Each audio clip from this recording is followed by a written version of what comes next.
This is Endless Horizons, a steampunk serial by Leland Artra, created by text-to-audio technology. Chapter 13. Surprising View. Janali shivered and shook herself physically to push away morbid imaginings. She hadn't been caught in 3 years.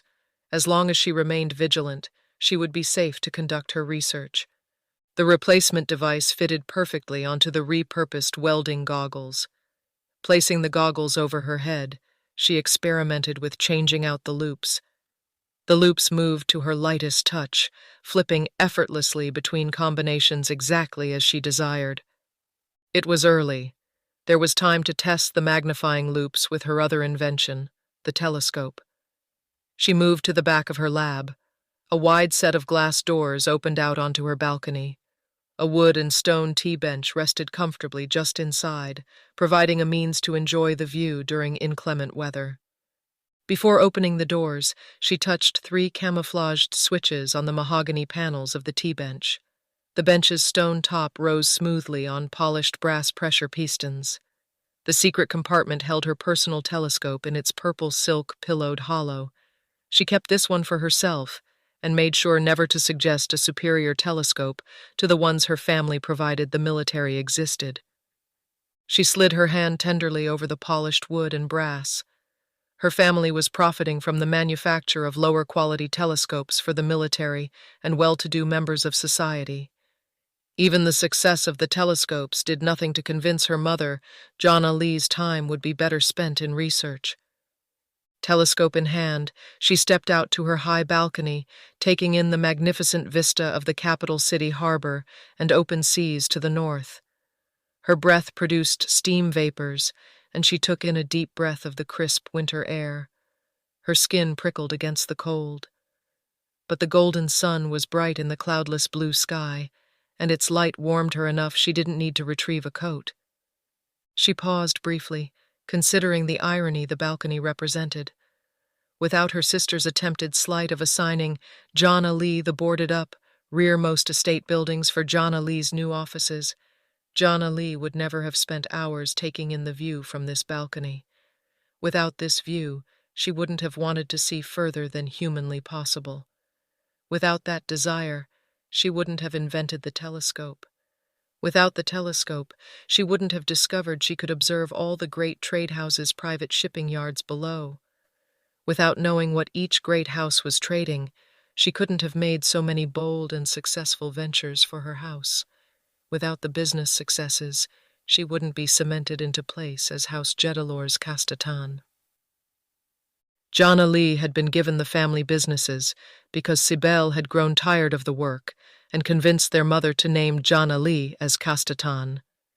Yet, it was because of Janali's research, started at the great Krelna Institutes of Science, that House Jedalor was once again a growing power in the empire.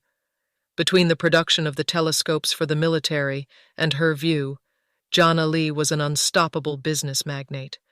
Cybele didn't care how Janali did it, only that she did.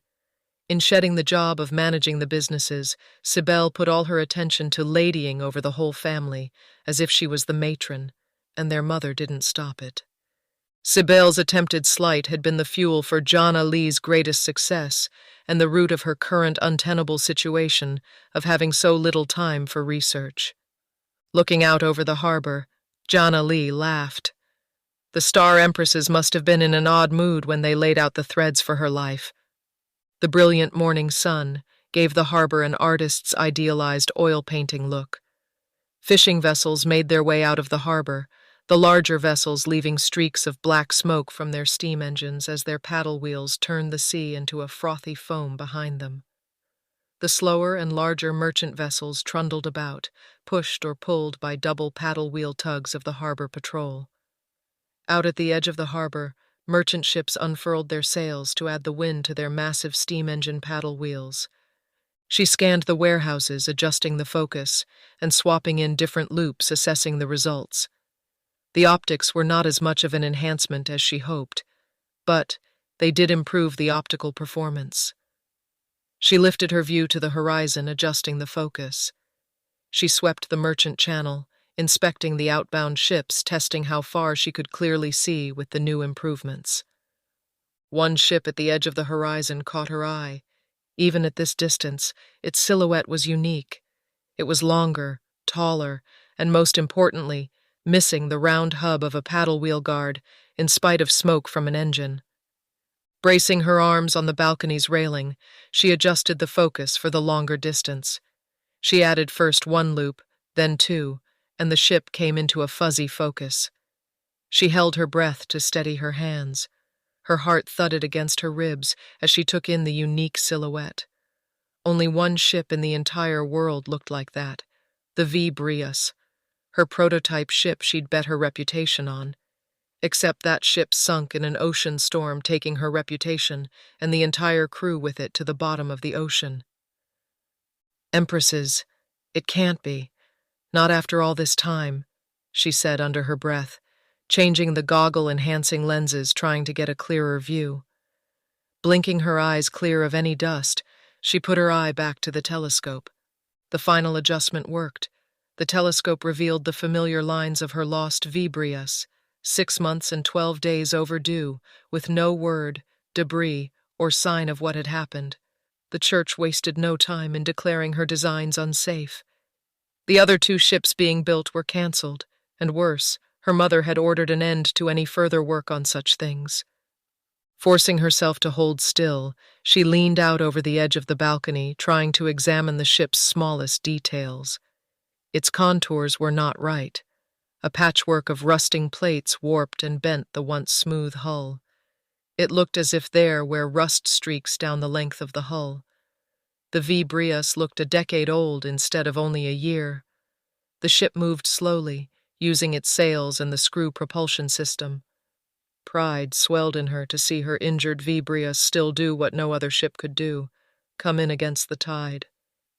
A sigh of relief escaped when she'd counted at least 20 moving dots, which meant, at least, half of the crew was still alive. Empresses be blessed. You are handsome, my sweet V. Brius. Welcome home. A wave of shivers passed through her body, and she stood straight, hands on hips, looking out over the harbor with her naked eyes as the adrenaline made her breath deep at this unexpected miracle. The V. Brius was only a small dot near the horizon without the telescope. No one except her knew he was home. Her mind raced over the implications, reactions, and challenges the ship's return would cause. Her family had almost been ruined when the V. Brius vanished. Janali's reputation had certainly been destroyed as well. House Jedalor had recovered, but this return could restore her mother's faith in Janali's engineering abilities. If there was even a scrap of cargo aboard, all the better. Sable might do something rash, like order the V. Brius unloaded and scrapped for sale to pay the crew's 6-month back wages and bereavement dues. Janali needed to set actions and deals in motion that would prevent Sibel from divesting House Jedalor of the V. Brius. The ship was still at least an hour outside of the harbor. Ships were required to be brought in by government pilots. Since the V. Brius was unscheduled, he might have to wait an hour or 2 before a harbor pilot became available. However, with no delays, the V. Brius could reach the docks in 90 minutes. There were simply too many variables to decide exactly what to do. Janali knew for sure she must be at the docks to meet the ship, and Sibel had to be distracted for as long as possible to give Janali time to maneuver. She ran for her dressing rooms. But, before she got out of the labs, she had to turn back. She forced the secret panel to open faster and put the telescope into its compartment, tossing the goggles carelessly on top. Jumping on the bench panel, she wiggled, using her weight to close it as fast as possible.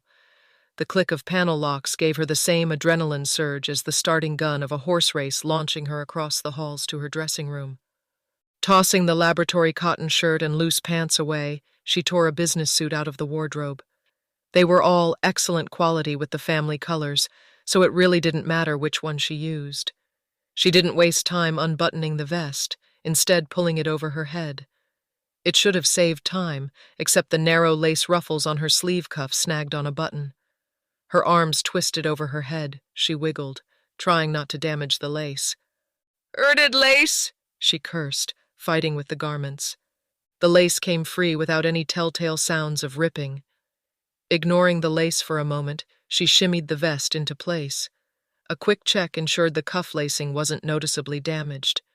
It was good enough, and she leapt to the doorway, choosing comfort over fashion by taking the slightly worn boots over the new pair Sibili had ordered for her.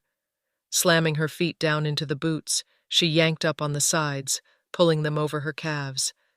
She'd made it as far as the stairs before she remembered she'd forgotten her coat. Grumbling, she ran back into her rooms, grabbing the business coat from the chair where she'd tossed it the evening before. Turning to leave, she saw the Royal House purple sashes hanging on the wardrobe door. For a moment, she considered forgoing the ridiculous trapping of status. But if Sibel heard she'd gone to town without proper adornment, there'd be no end to the verbal abuses. With a deep sigh, she dropped the coat on the floor, picking a sash to slip over her head. In a single fluid motion, she pulled the sash into place, scooped up the coat, and leaned forward into a dash for the door. In her peripheral vision, she spotted her personal dagger sitting on the sideboard. Popping up straight, she grabbed the doorpost to arrest her movement. Pushing off the jamb, she snapped back and leapt the 3 feet to snatch the ornate dagger. She didn't even look. Her hand knew exactly where to move to clip the hand-carved ivory hilt silver buckle into her leg strap at the top of her stockings. While her hand fastened the dagger, her eyes glanced around for anything else she'd forgotten. A hand-carved ivory comb on the dark wood top made her check her hair. Forcing herself to slow down, she grabbed the comb and ran it through her hair quickly. She'd ignored her hair for longer than was proper, and it was now long enough to tuck behind her ears. The comb caught in a tangle, probably caused by the rapid dressing. She gritted her teeth and yanked the comb through the knots. This was no time to be held up by overly long hair. The polished silver mirror wasn't very effective in the dim light. Still, it showed her collar was half tucked into the vest. Putting the comb down, she shrugged into the jacket and took long strides for the stairs as she wrestled her collar free from the business vest. Want more? Check out reamstories.com/endless horizons. Thank you for listening. Before you go, please like, subscribe, and comment. I'd love to hear your comments on these stories, good or bad. These audio readings are produced with text-to-audio technology to keep costs down. To support producing these with greater quality and frequency, leading to the ability to use voice actors, there are 2 options. Option 1, and my personal favorite, go to reamstories.com/endless horizons and follow or subscribe to get early access, participate in the amazing community of listeners and fans, and thus support the writing, editing, and audio production.